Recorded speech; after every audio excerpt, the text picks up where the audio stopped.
coming in to talk about his, I guess, the project that John talked about last week. John? Yeah, so last week I asked all the students to come up with a team name, a car number, and a driver. So this week we're gonna move it the next step further. Is we're gonna send you guys, email you guys a template, and the template is gonna have a picture of a car. So I want you guys to come up with this week a sponsor for your car, and not only a sponsor for your car, I want you guys to draw on this template what your car would look like on the track.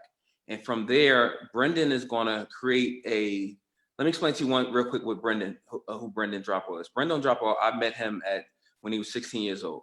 Why don't we bring Brendan in? All right, Brendan, I want to introduce you guys to Brendan Dropo.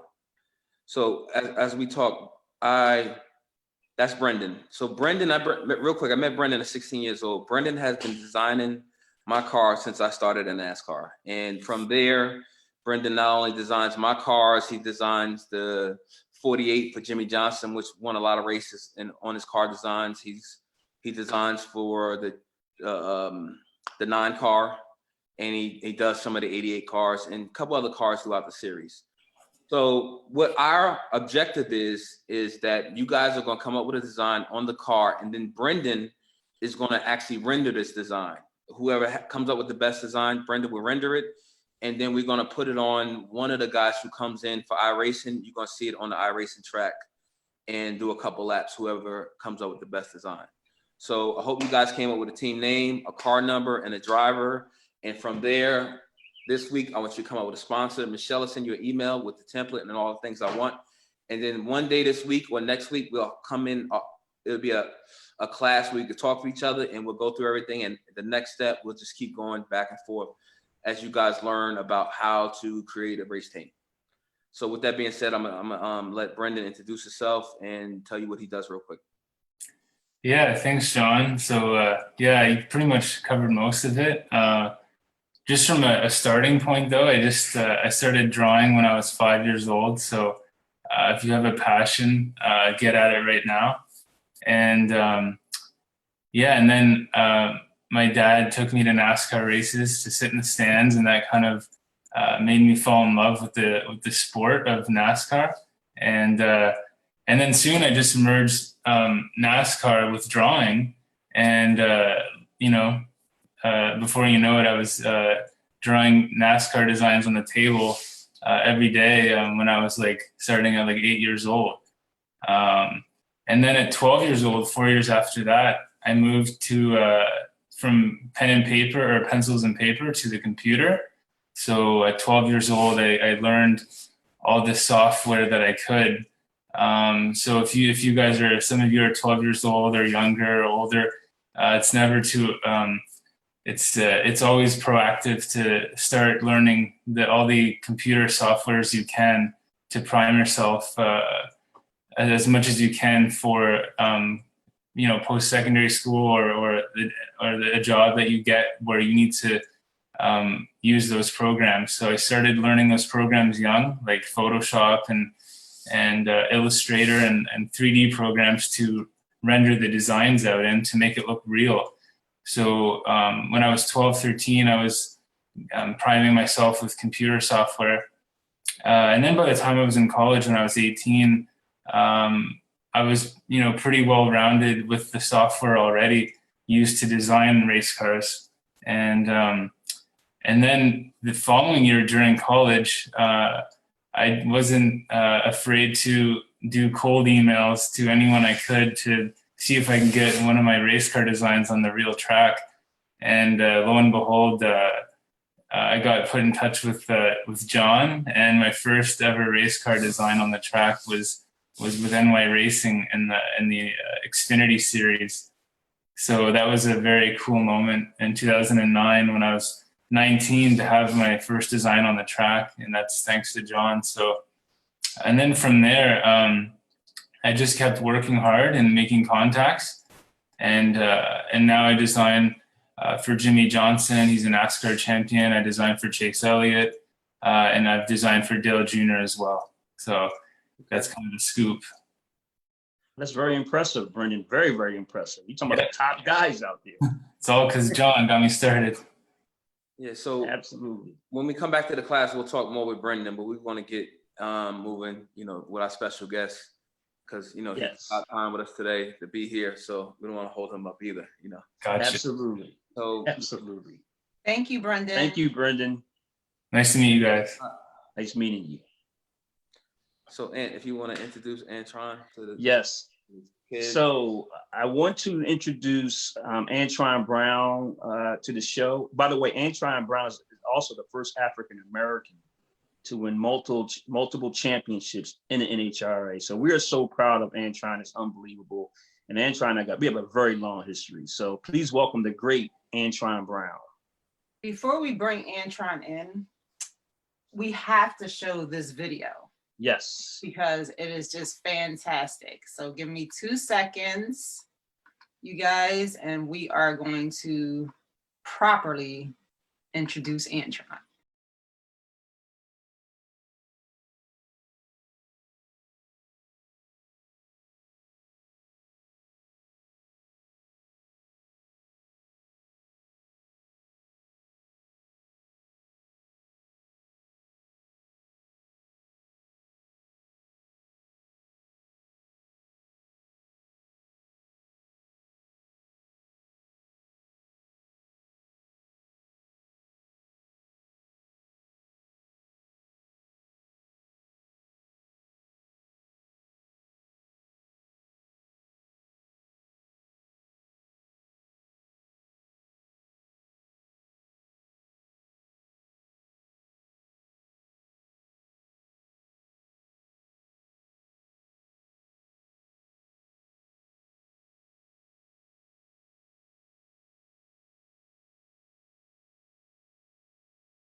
I cannot lie, Antron, that video gets me hyped.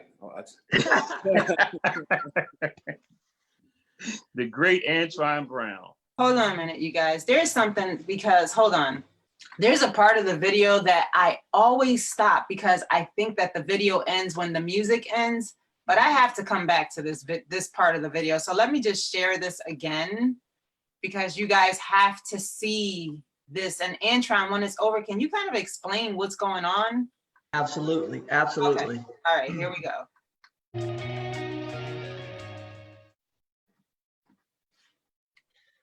What you're looking at right now is you're seeing the crew guys actually tear down the race car after a round that we made a run, and they're disassembling it and they're actually putting it all back together.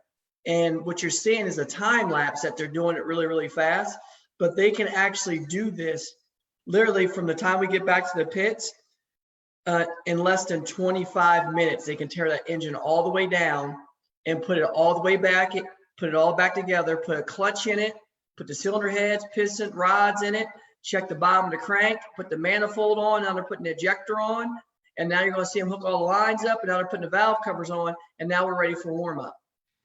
Plain and simple. And a lot of people always thought that all right, well, pit stop is amazing. Like you see in F1 or NASCAR and all those sports where they could just shear off the lug nuts and everything else. But these guys are taking. I'm gonna bring this back. I'm sorry. Let me just bring it back and again because that was just awesome. Here we go. Because with what this group of individuals are doing is they're coming together, and you see the car roll in the pit. You see they're already taking it apart before it even comes up on the jack stand. So they're tearing it completely all the way down. You see the guy underneath the car, he's actually got the oil pan down. He's already checking the main, putting new bearings in, rod bearings, main bearings. You see the guy in the back putting the clutch in right now. They're putting the cylinder head gaskets on. Cylinder heads are going on. Lifters are going on. They're setting it all up. Now they're going to start dropping the push rods in. They already dropped the push rods in. They already got the valve train on top, the rocker arms. And then they're putting it all together. They're actually checking the lash and all that stuff on the valves. They're checking everything. They're making sure everything's going down. You put the measurement tool on to make sure the manifold is perfectly flat and straight, and bam, they're done. But they actually do that whole process in 25 minutes. So they like normally take somebody to rebuild the engine 8 hours. They could do it literally in 30 minutes and have it ready to start up and run. Wow. It's just amazing what those cats do is unbelievable. Unbelievable. So I guess the quick question I wanted to ask you first, Antron, how does it feel to go 333 miles an hour? Man, I tell you what, it's not the speed that gets you. A lot of people see the speed. Well, you go on an airplane, you go 400 miles an hour.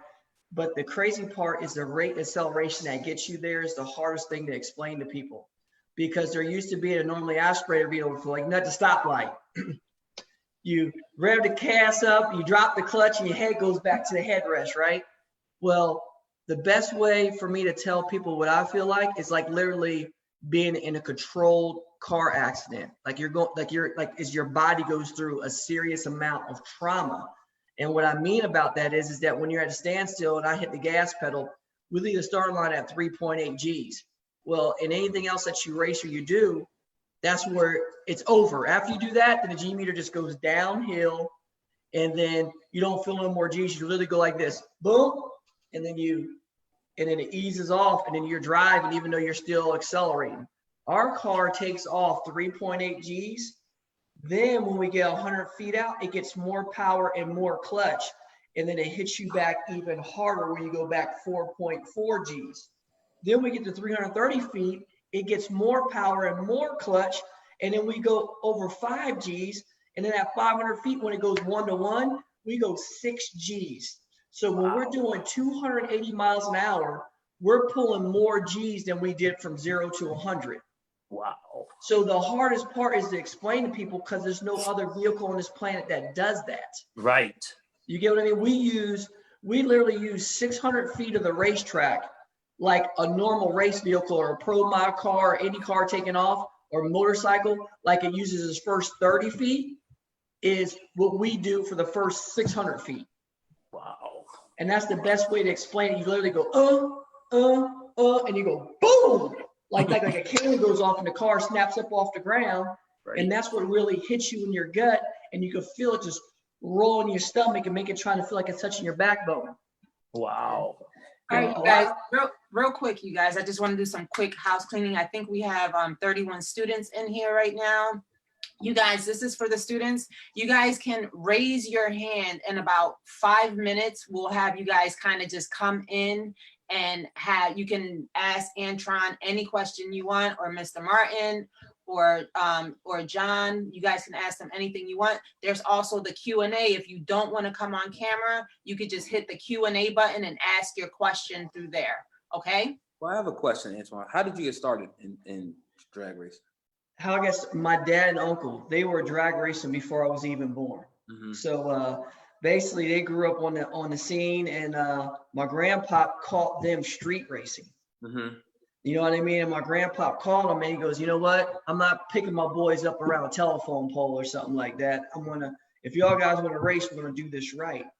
And they built themselves a little 72 Vega with a small block Chevy. This is back in the mid 70s. They did it. This is like 75. They built this car. 74, they built the car. It was a 2-year-old Vega. Mm-hmm. And they built a race car out of it, and they were drag racing. And then I just grew up around it. Like, this is what I thought was normal life. Yeah. You get what I mean? Like, my dad and uncle were both in the military. My grandpa owned his own septic tank service business in Chesterfield, New Jersey. And then I grew up around, like, every day. Like, you're supposed to grow up, like, you know, you wake up, you work out there on the dump truck or the track hoe or the bulldozer, and you work on race cars. That's what I grew up, thought that was normal. You know what I mean? And very fortunate and blessed that my dad and uncle opened me up to all these different opportunities like that, to where I just got that love for it, where I was like, you work on your stuff. And that's why I got in the realm of like, you work on your stuff and you work to make it better.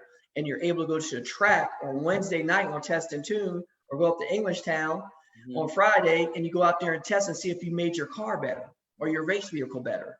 And if sometimes you did, and sometimes you didn't, and sometimes it's worse, and you came back and it taught you how to put that work in to keep working and make better. Sometimes you got to take a couple steps back to go that half step or that step forward. And I learned at an early age, I just grew in love with that, of just implementing that. You know what I mean? Like saying, how can I make, and then it just transpired to everything I did in life. Like even on my schoolwork, working out in the gym, playing sports, like it made my work ethic so much different once my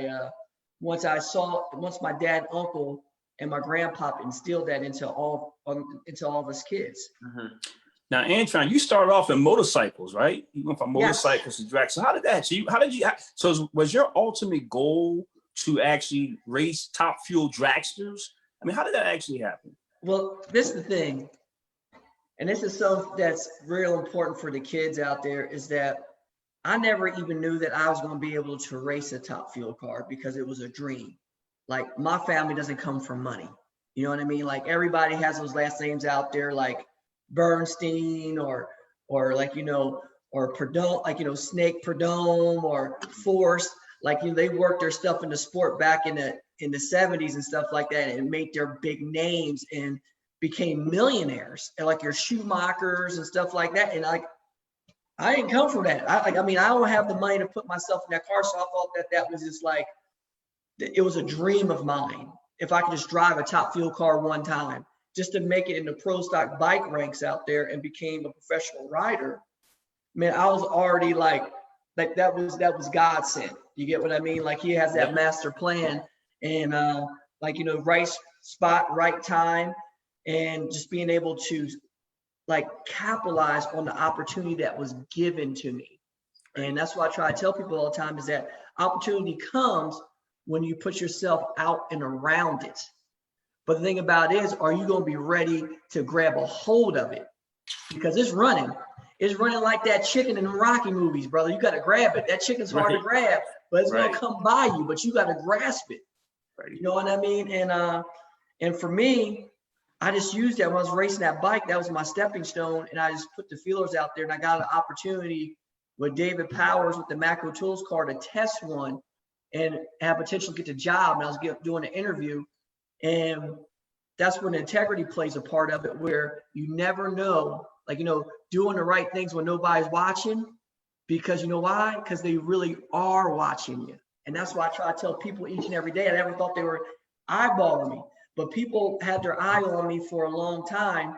And so how I carried myself, how I represented my sponsors, our partners, and then how I carry myself off the racetrack, where people, like, you think that people are not paying attention, but they are.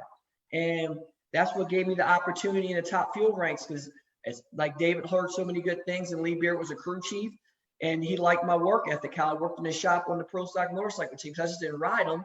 I worked on them and helped engineer them and do a lot of things on them, and help evolve them and make them go quicker and faster. So for me, that was like when I got that opportunity, brother, they told me, say, hey, you want to come test this car?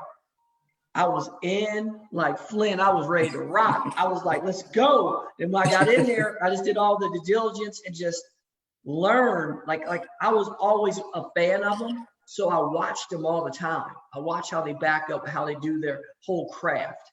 I watched what they do in the pit area. I went up there in some of the crew chief lounges of the crew chiefs I knew, and watched what the car does, how it pulls, where it pulls at, the wrongs and the rights. And then when I did that, when I got in the car, it really helped me how to drive the car, because I knew so much about it already. Right. And that's the whole thing. I did so many mental laps in my mind that it's like I've been doing it my whole life. And that's what they say. It's like you've been driving this car your whole life. I'm like, nah, I have that passion and drive and that love for it. And that's what overcomes all that. Wow. Wow. It's phenomenal. Phenomenal, Antron. Phenomenal. John, you have any questions for Antron? I'm gonna try to open it up for the students to see if they have any questions. Yes. We can. All right, if anybody has questions, then you want to come up into the camera to, you know, actually so that we can see you, so Antron can see you, just raise your hand and I'll bring you up and make you a panelist real fast, and then I'll bring you back down. That's for anyone, so you guys can just raise your hand. All right, so we're gonna start. We have, we're gonna bring Marvina up. Hold on. I didn't mean to mute you, Marvina. Hold on. I meant to promote you to panelist. All right, we're promoting Marvina up to panelist right now so that she can speak. In the meantime, we have 2 questions while Marvina comes up. So let's start with, we want to answer this one live. What's the age that you have to become a racing professional in the NHRA? You just have to have a driver's license. So you can become a racing professional. I think you can become a racing professional at the age of 16. 16, or they might make it on the pro tour. You have to be 18 years old. But you can actually start racing. This is the cool part, is that you can start racing in NHRA at the age of 5. Like my kids all race junior dragsters, and they use that to actually use it as their stepping stone to actually go into the sportsman ranks, which like my dad and uncle race until this day, and they're professional sportsman racers also. So to answer your question, I will say it's between 16 to 18 years old that you could become a professional race car driver and do it for a living. Okay. Hold on 1 sec. Okay, Xander said, thank you for answering the question. And you guys raise your hands so I can bring you up. It looks like Marvina is still trying to come up. Ed, who is actually one of our instructors, wants to come up. Oh, here's Marvina now. And Samad. Hey, Samad. Hi, How are you? I'm doing good. Welcome, welcome. Good morning. What How questions you do you doing, my have? man? What's up, little man? I'm doing good. Ask him what you want to ask him. You have an opportunity to meet him. Can I have an opportunity to meet you? Can you have oh, for sure. Now, where do you live in the Philly area? No, we live in Delaware. In Delaware? Well, you know, I'm an East Coast boy, so the closest race that we come over near you is going to be Reading, Pennsylvania, Maple Grove. Oh, awesome. Yep. far? So we're right up there by the shopping mall. So mom will come up and go to the malls too. Go to the outlet centers. But Reading, Lancaster, PA. Yep. So we go there in September, and you get this. How old are you, little man? How old are you? 9. 9? Well, check this out. You get into the 9. racetrack free. So Wow. all the kids, they're 12 and under, they get in with their parents for free. And every ticket's a pit pass. So you'll be able to come right up to me and actually see me. So, and if you come up and you can say, hey man, remember me? I'm from the Urban Youth Racing School. I'll give you a personal tour of our whole race trailer and bring you right by the race car. So that is your key word, is Urban Youth Racing School. Yeah. You get what I'm saying? And all you guys just come up, and I'll give you guys a full-blown tour. And you know what? And you'll leave with a special item too. I'll hook you up with something too to take home with you. Wow. Do that one, Antron. When in September, Anthony, will you know the information, or how will we know exactly when that opportunity will be? He just said September, so I get my schedule out here. Itinerary. What they have here is Reading, Pennsylvania is set to go on for September 11th through the 13th. So we'll be out there racing in Reading that literally that Saturday, That's Saturday and Sunday. So Oh, Saturday's a sure. good day to come out because it's Okay. qualifying and everything's wide open. So Saturday's the day I would tell you to come out to actually do all that, because Sunday on race day it gets crazy. It's like game day. You know, we put the paint on the eyes, we put the brows down, and we going to work. I will Awesome. say that going to NHR race is probably one of the sanctioning bodies that I've gone to that's fully open, that embraces the fans, that allows you to walk right up to every driver. Awesome. But I will also say this, it is the loudest place I have ever went to. That's right. But we will send out an email, Marvina, we'll send an email out to all the parents. I'll make sure I'll get with Antron, get all of the information and get all of the info to you guys, okay? All right, Yeah. thank you guys. Thank you. We're gonna bring you back down to panelists. Let me see, or bring you back down to Thank you. attendee. All right, Stay Marvina, well. Stay well. thank you. Thank you. All right, we're gonna bring Ed up to panelists now. While Ed is coming up to panelists, and then we have 2 more hands, so keep your hands up. Elijah is next, and then EJ is after that. Okay. All right, John, can you see what's going on in the chat just to make sure that we are, hey, Ed. Tell Ed, Ed, you're muted, but I'm going to unmute you real quick. All right, wait. There you go. Good. Antron, can you hear me? I hear you, Ed. How you doing, Good, man? good. Good morning, everybody. I'm usually in front of everybody as the teacher at the Urban Racing School, but I wanted to send you a special shout out, man. So I'm from Trenton, New Jersey. So that's hometown for me. That's where all my family's from. Look, man, I had a chance to talk to Sean Hutton and them today, let them know we're gonna be talking to you. So, bring you a shout out from all the guys riding the motorcycles, man. A little tidbit that you may not know, because of the Urban Racing School, we signed up and had 80 kids finish a class from Trenton, New Jersey, which is really the largest minority go-kart racing team in America. Oh, that's incredible, man. That's incredible. So, hometown. So all the guys, we had a conference last week from I don't know if you know Mr. Miller, who was part of the Vanguard race team. They were talking about you at they were doing a workshop in Trenton at the same time. So we just want to bring you all the love, man, from Trenton, New Jersey, and say we looking at you, man. We always, anytime you want to come back home, we're right here. Oh, I love coming back home, man. I love coming back home. I miss my pizza and cheesesteaks, brother. Ain't no far. We don't got none of that out here in the Midwest.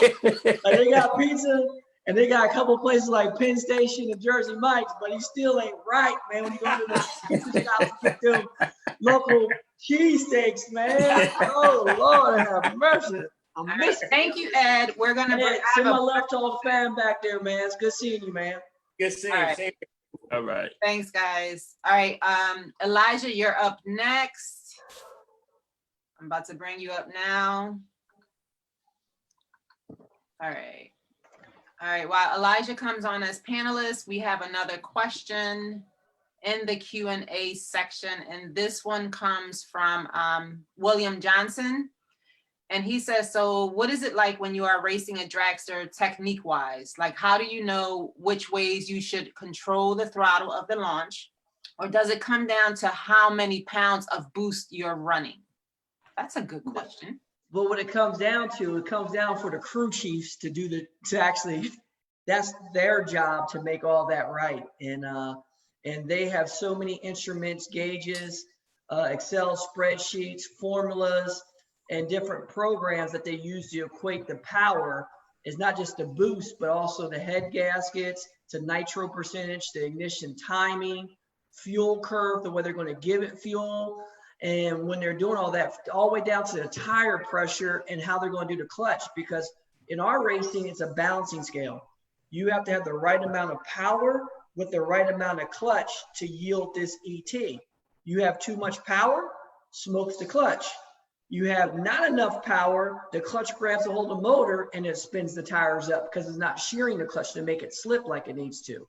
So it's a science project that you got to have the right perfect balance. Like you always talk about in life, you have to have balance.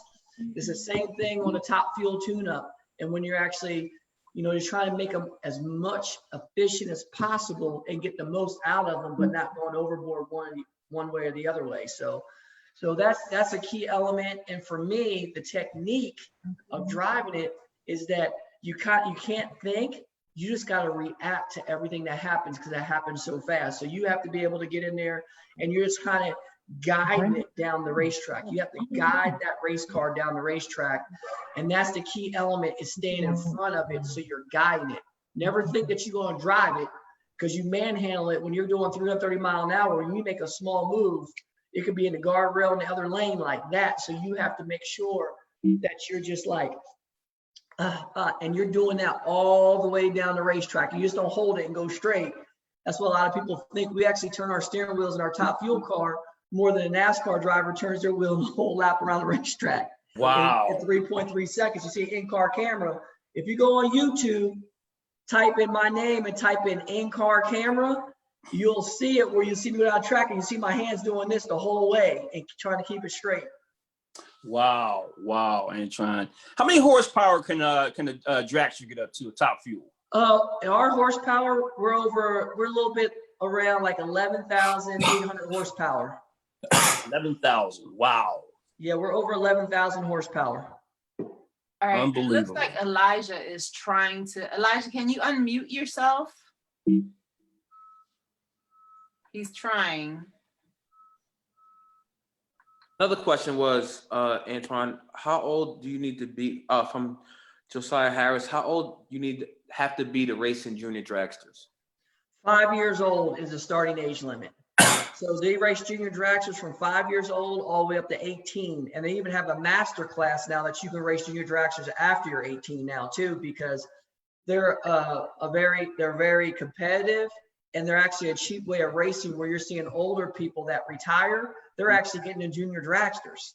Wow. Like people that are 60 years old are getting into them because they still go fast. They're faster than a normal street car, because my son Anson, he's 15 years old and he races a junior dragster. He goes 85 miles an hour in the 8th mile. He does that in 7.9 seconds, which is equivalent to a 10-second street car. Wow. A high 9-second, 10-second street car. All right, so here we have EJ Watson. Hey, EJ, I am going to unmute you.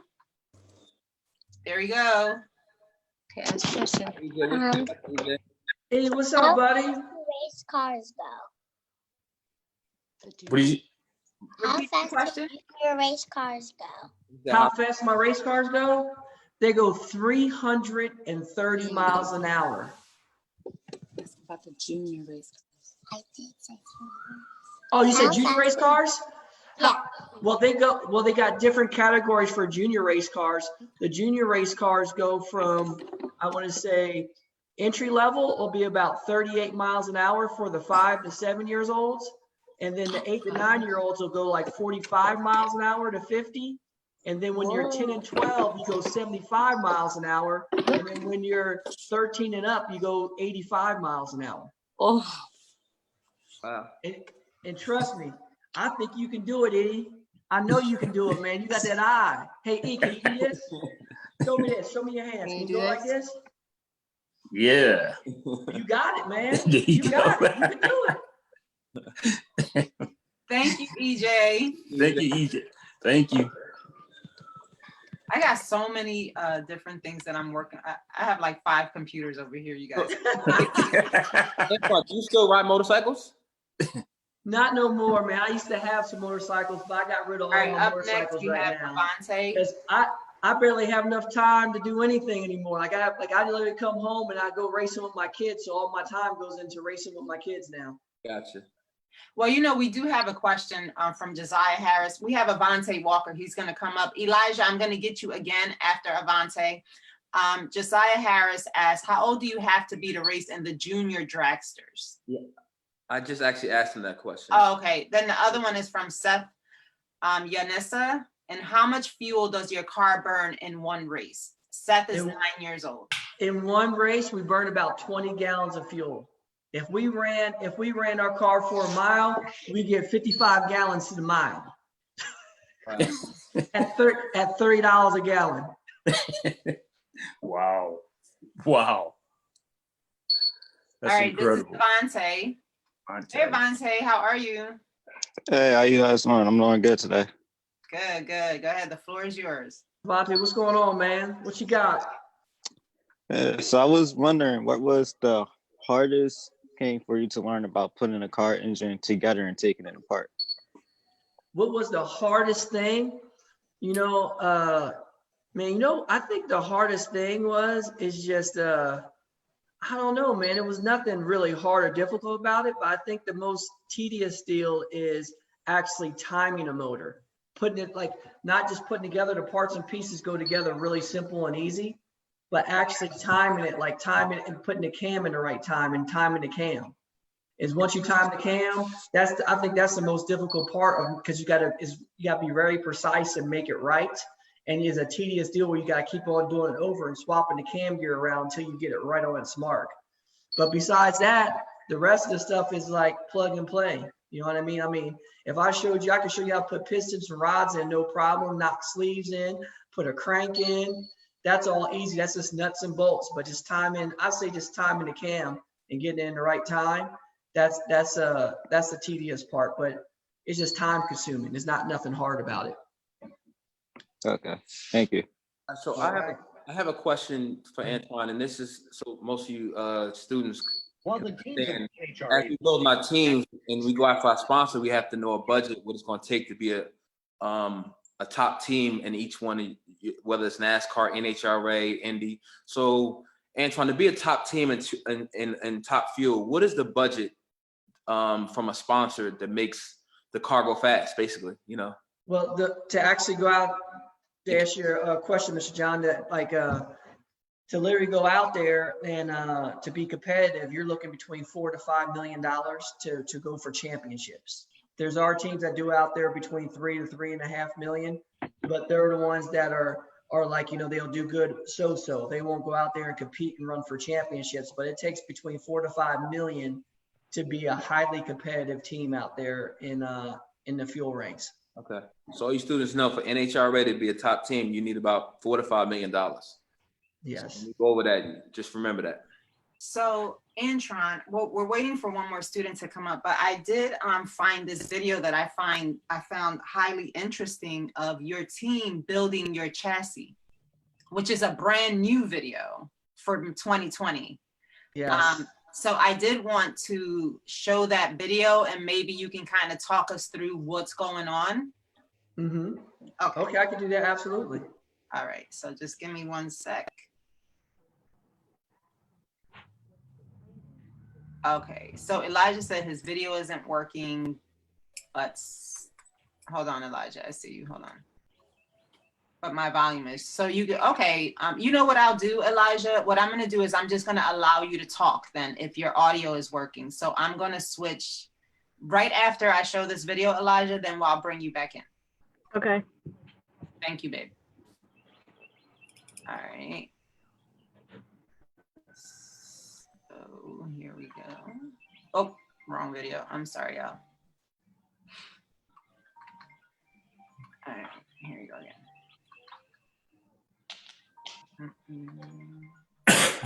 I thought this was really interesting. Teams of the NHRA Mellow Yellow Drag Racing Series are out west for the start of the 2020 season. The guys in the fabrication shop at Don Schumacher Motorsports are busy back in Brownsburg, Indiana. We're building a brand new car for Antron. We need to have that done and off the jig and ready for them to assemble to go to Gainesville with. Joe and Dan, they are just like artists. I don't even call them welders. They actually do everything just beautiful, precise, perfect. And that's what gives just not me, but the crew chiefs and the teams confidence when they go in. We can take a brand new car that comes off that jig, no questions asked, and we'll do a full boogie run the first pass down it to break it in, because we know what they do is just 100% perfect, right, just like we want it. You know, we try to give ourselves 25 working days to build the chassis, do all the tabs. So the time we start to hand off to them, we try to say 25 days. We could probably do it in hopefully 20 to 22. Well, all the tubing in all of our chassis is 4130 chromoly tubing. It's all normalized. All of our tubing is from Plymouth Tube Company. It's the best I can buy, in my opinion. Quantity-wise, I mean, a 300-inch top fuel car, hundreds of feet, various different sizes, wall thicknesses, tubing diameters. So there's a lot of tubing involved in it. With that much tubing involved, the welding is of utmost importance. So Joe, along with Dan Murphy, handled that task. It's what's going to hold the car together. It's what's going to hold the car together in the event of an incident. Dan and I build all of them. You know, we're the only two guys that build the cars. We're the only two guys that weld the cars. Him and I work well together. We have very similar welding styles, very similar work ethics when it comes to building the car. So just that process alone, having that only two guys that build the car, I think helps make them repeatable, as well as all the fixturing and all the notes. You know, it's a very well noted car. When the fab shop finishes their work, the new chassis is given to Antron's team for the finishing touches, with the goal of having it ready to go for the Gator Nationals. See them where For the NHRA, I'm John Kernan in Indianapolis. That's a crucial point for them to weld on both sides of the car at the same time, so the car pulls at the same time. So when you take it off the jig, the car is even, because when you weld, it actually sucks and pulls the different chassis parts from one side to the other. So if you weld the whole one side, this side will be clinched up and this side's free. So if you weld them at the same time, they come together at the same time to make them neutral. That's why you always have two guys welding at the same time. Two guys or girls, because we got girls in our fab shop too that knock it out the box also too. So we have ladies on our crew. So I mean, that's why we always say team, because I tell you what, we got some mean females that work on our team that get the job done all day long, and they actually work circle around the guys. Wow. Where's the shop located at? Our shop's located in Brownsburg, Indiana. It's right on the outskirts of Indianapolis. Okay. So it's a suburb of Indianapolis is what Brownsburg is. So like for in NASCAR, most of us in Charlotte, where are most of the NHRA teams? Right here in Brownsburg, Indiana. Okay. Like IndyCar and drag racing, most of all of our teams are out of here. We do have some teams in Michigan, some teams in California, Florida, Texas, and stuff like that still. But I would say probably about, I don't know, like the majority of them, like 60% of the teams are here out of Brownsburg, Indiana. One more question. On a race day, how many cars do you guys bring to the track? On race day, we actually bring two cars with us to every race in case we have an event, like something happens that we can pull a whole nother turnkey car out and run. And then we'll have another car back at the shop too. That's a new car ready to go too. Antron, you have, I know you have tested stock cars. Have you tested Indy cars or F1 cars? No, I have never got to do an Indy car or a F1 car, but I would love to. I would love to. How was it testing the stock car for you? The stock car was a lot of fun, man. It was right at my wheelhouse, man. I got in there and had a blast with it. I got to do some stuff with over with Max Siegel over at Revolution Racing through Toyota, and I had a blast out there. I was out there running with a kid named Ryan Gifford, and Brian Suarez was out there running when I was running. So we had a really, really good time. It was a lot of fun. Okay, great. So would you ever consider a career and once you're done with your NHRA career in another series of racing?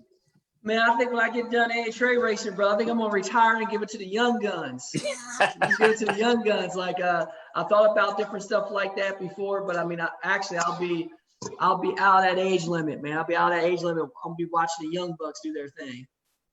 Gotcha. We have Elijah who's still on. His video is not working, but his audio is working. Elijah, are you still with us? Yes, I'm here. Okay, go ahead, Elijah. Floor is yours. So I watched this video at school, and it showed NHRA drag racers. They had it took a while for them to train the green. So what's the training like so you get the right timing so you can go as fast as you can? So what's the training so you can go as fast as you can? You know what it is the training is just preparing yourself. Like for me, I do a reaction time tree. I have a reaction time simulator that I sit in. So I practice my reaction time to get off the start line as quick as possible. And then for our crew chiefs and our crew members, we actually have a data acquisition system, a data recorder on the car, where we record the run. So they record different things on the cars, from the wheel speed, the drive shaft, the G meter.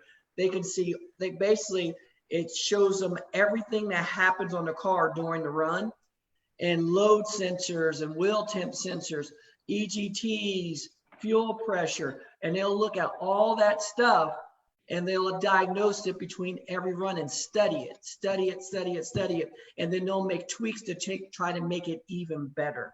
And that's what we do. We basically go back, we'll watch film of how the car left, how it goes down the racetrack, how I'm driving it, how I'm steering it, and we're all working together to try to make that right. You get what I mean? To make it better. And if you keep on doing it, you'll keep evolving. And by evolving, what I mean is you'll get better. And then that's when you, by the end of the year, you want to peak and be at the right level so you can win those championships. And that's what we do, my man. Okay. Thank you. Anytime. Michelle? All right, you guys. It is 11:50. We should have wrapped up 5 minutes ago. It's been exciting. It's been exciting with Antron. It has. Antron, I do have one question that a lot of people ask, and we'll wrap up after this. I don't think a lot of people really look at race car drivers or what you guys do as athletes in a way where you have to train, but I don't think that people really understand. Well, for you, it's like you guys do that what is it, the short runs but are super fast. What is like your physical conditioning like? What do you have to do? Well, for me, it's to like withstand those G forces. Well, for me is that I do a lot of core workouts and everything else like that. So for me, by doing core training, and I do circuit training, I do a high interval training, and I used to run track and field in college, and I still do types of athletic training to keep me physically fit like that, because this is the thing, is that I look at every race and every round that we race as an opportunity to win. And to win, you can't go out there just feeling like you're going to be average. You can't go out there like, you got days where you go out there, you feel like this, or you go out there, you got days where you're like this, or you got days where you just feel level. And for me, I try to bring that same energy of just being poised and keen each and every time I sit in that race car. And if you do that, that's how you win more. Like a lot of people wondering like, well, what made Kobe Bryant or LeBron James or Michael Jordan or Larry Bird or, anybody that has been elite at any sport they did, what makes them so different than everybody else? Well, that's what I tell everybody. Everybody could be LeBron James for 1 minute, but can you be LeBron James for 48 minutes? Facts. And that's the same way that I attack it when I get into that race car, is that if you want to be elite, like a Lewis Hamilton or like a Jimmy Johnson was in NASCAR. Jimmy Johnson, his workout regimen was unbelievable. The Joker used to run marathons on a routine day. You get what I mean? Everybody was wondering why he could drive the car like he did for so many laps and dominate it for all those years. Well, that's the same thing that's in real life. You got to put the work in. If you want to be elite, you got to put the work in to be elite and go to another level that nobody's on. And that's what I do. I work in a gym like you saw here this morning. I'm already drinking my Go Juice. This ain't nothing but fruits and vegetables all blended up in all one drink. I just eat taking the right things. I try to put my body on that nitro fuel so I could be nitroed up, like it could be ready to rock. You know what I mean? So awesome. We have one last question for EJ. He requested to be on. All right, EJ, what is your question, babe? I'm muting you. Wait, let me see. Hold on, he's still muted. He went back to mute. Okay, he's unmuted now. Go ahead. How much juice do you have to drink to be fast? How much juice does he have to drink to be fast? That is a great question. How much juice you gotta drink to be fast? Yeah, you know what you gotta drink? It's not juice. This is like thick stuff. Like you just tell your mom to blend you up all the berries and juices and all the green vegetables and put it in one drink. And you gotta drink at least one of these a day. And you gotta drink. I do drink green juice. Do you drink like 4 bottles of water a day too? 4 full bottles of water a day? You gotta do that too. That's very important. I drink a lot of juice. Not a lot of juice. Moderation. Because I know you like to tear that apple juice up, don't you? All right. Thank you, EJ. Hey, thank you. All right. All right. All right, you guys, this has been so awesome. Antron, can you tell everyone where they can find you on every social media platform? Yes, you can look me up on Instagram. It's Antron Brown TF, and then on Twitter is Antron at Antron Brown. And you can look me up on Facebook at Antron Brown also, just my name everywhere you go. I even got a website, antronbrown.com, and you'll see me across. You'll like my social media on Instagram. I do some funny stuff most of the time on there because I'm a jokester at heart, and I always love having fun. And this is one thing that I want to leave with all the kids out there is that I'm going to tell you one thing: nothing in life that's worthwhile is easy. If you want something, you gotta have that want to go get it, because ain't nobody gonna hand it to you. And one thing I can tell you, the only way that you beat resistance is with persistence.